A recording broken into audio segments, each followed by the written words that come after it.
Miserável homem que eu sou, quem me livrará do corpo desta morte? Essa é a passagem que eu mais gosto, que é a passagem que eu mais me identifico. Para mim, essa passagem revela qual é a condição real do homem diante de Deus. E a condição é essa, miserável.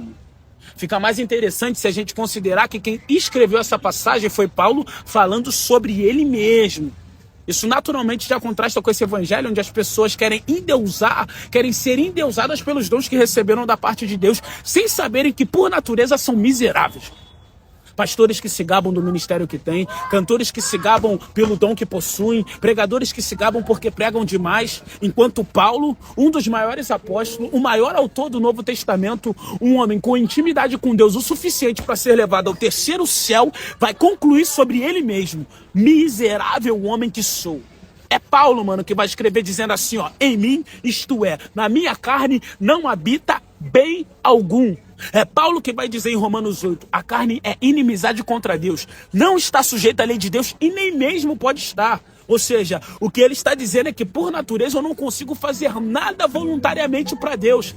E as pessoas podem se perguntar, se eu não consigo fazer nada voluntariamente para Deus, se eu sou tão ruim assim, então por que eu oro? Então por que eu louvo? Então por que eu adoro? Então por que eu busco o Senhor? Paulo também dá essas respostas em Filipenses 2, versículo 13.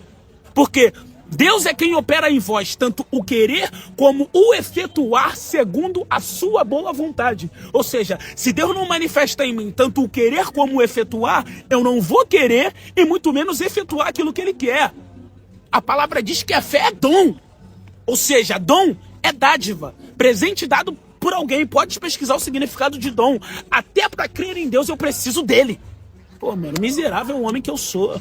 As pessoas acham que Jesus veio salvar pessoas mais ou menos ruins. Não, mano, Jesus veio salvar pessoas completamente ruins. Ser cristão não diz que eu sou melhor do que ninguém, não. Na verdade, só prova a minha miséria, mano. Só quem tá perdido é que procura salvação. Só quem tá em perigo é que procura por ajuda. Só quem tá doente é que procura um médico, mano. Aquele que não reconhece a sua miséria também não reconhece Cristo, mano. Até um bebê, mano, a gente precisa ensinar a fazer o certo, porque ele naturalmente faz o errado. Essa é a natureza do homem. Ninguém ensina o bebê a meter a mão no vaso, ele vai por natureza. Ninguém ensina o bebê a comer pedra, ele come por natureza. Ninguém ensina o bebê a meter a mão na tomada, ele vai por natureza. Não pode, não faz. Miserável, mano, o homem que nós somos. Quem nos livrará do corpo desta morte? Mas graças a Deus, é assim que Paulo termina. Mas graças a Deus, por Jesus Cristo, nosso Senhor, a nossa fé é que naquele grande dia, Jesus nos livrará do corpo desta morte.